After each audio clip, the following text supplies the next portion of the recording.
CDS member നടത്തിയ തട്ടിപ്പിൽ ജപ്തി ഭീഷണി നേരിടുന്ന തൃശൂർ പറപ്പൂക്കരയിലെ കുടുംബശ്രീ അംഗങ്ങൾ നീതിക്കായി മുട്ടാത്ത വാതിലുകളില്ല. എടുക്കാത്ത വായ്പയുടെ പേരിലാണ് സാധാരണ കുടുംബങ്ങളിൽപ്പെട്ട ഇവർ ജപ്തി ഭീഷണി നേരിടുന്നത്. പോലീസ് കേസെടുത്തെങ്കിലും പ്രതികളെ ഇതുവരെ അറസ്റ്റ് ചെയ്തിട്ടില്ല. ഹൈക്കോടതിയെ സമീപിക്കാനൊരുങ്ങുകയാണ് ഇരകൾ. കുടുംബശ്രീ അംഗങ്ങൾക്ക് കുറഞ്ഞ പലിശയ്ക്ക് കൃഷിക്കായി വായ്പയെടുക്കുവാൻ 4 പേരടങ്ങുന്ന 11 സംഘങ്ങൾ രൂപീകരിച്ചായിരുന്നു തട്ടിപ്പ്. ജപ്തി നോട്ടീസ് വീട്ടിൽ വന്നപ്പോഴാണ് തൃശൂർ പറപ്പൂക്കര പഞ്ചായത്തിലെ 8ാം വാർഡ് കുടുംബശ്രീ CDS അംഗമായിരുന്ന ഗീതു രതീഷ് നടത്തിയ തട്ടിപ്പിന്റെ വിവരങ്ങൾ പുറത്തു വന്നത്.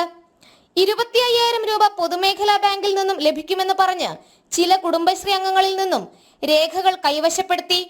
പിന്നീട് ആ രേഖകൾ ഉപയോഗപ്പെടുത്തി ഓരോരുത്തരുടെയും പേരിൽ 1 ലക്ഷം വെച്ച് മൊത്തം 44 ലക്ഷം രൂപ വായ്പയെടുത്തായിരുന്നു തട്ടിപ്പ്. ചെറിയൊരു സഹായം പോലെ ഒരു ലോൺ കിട്ടുന്നുണ്ട്. അപ്പോൾ ഒരാൾക്ക് 25,000 രൂപയാണ്. 4 പേർക്ക് കൂടി 1 ലക്ഷം രൂപയാന്ന് പറഞ്ഞിട്ടാണ് നമ്മുടെ കയ്യിൽ നിന്ന് പ്രൂഫുകൾ വാങ്ങണത്.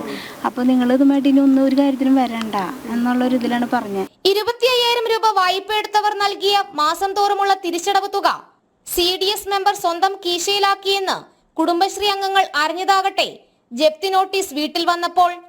1 രൂപ പോലും വായ്പയെടുക്കാത്ത മറ്റ് അംഗങ്ങൾക്കും ജപ്തി നോട്ടീസ് വന്നു. 1 രൂപ പോലും എടുക്കാത്തവരുണ്ട്, ഒരു രേഖ പോലും കൊടുക്കാത്തവരുണ്ട്. ഒപ്പിട്ട് പോലും കൊടുത്തിട്ടില്ല, അവർ ബാങ്കിൽ പോയിട്ടില്ല.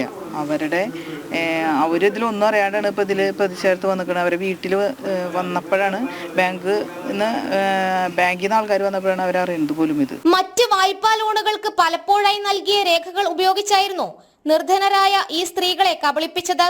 ഇങ്ങനെ കയറി ഇറങ്ങാണ്. നമ്മൾക്കിതിന് എവിടെ നിന്നാണ് നമുക്കൊരു പരിഹാരം? ഞങ്ങളുടെ കിടപ്പാടും പോണ ഒരു കാര്യമാണ്. അപ്പൊ അതിന് ഞങ്ങൾക്കൊരു നീതി ഞങ്ങൾക്ക് കിട്ടണം. തട്ടിപ്പ് സംബന്ധിച്ച് നൽകിയ പരാതിയിന്മേൽ കൊടകര പോലീസ് കേസെടുത്തെങ്കിലും തുടർ നടപടികൾ ഉണ്ടാകാത്ത സാഹചര്യത്തിൽ അഭിഭാഷകൻ മുഖേന കോടതിയെ സമീപിക്കാൻ ഒരുങ്ങുകയാണ് ഇവർ. പ്രതികളെ ഇതുവരെയും അറസ്റ്റ് ചെയ്തിട്ടില്ല.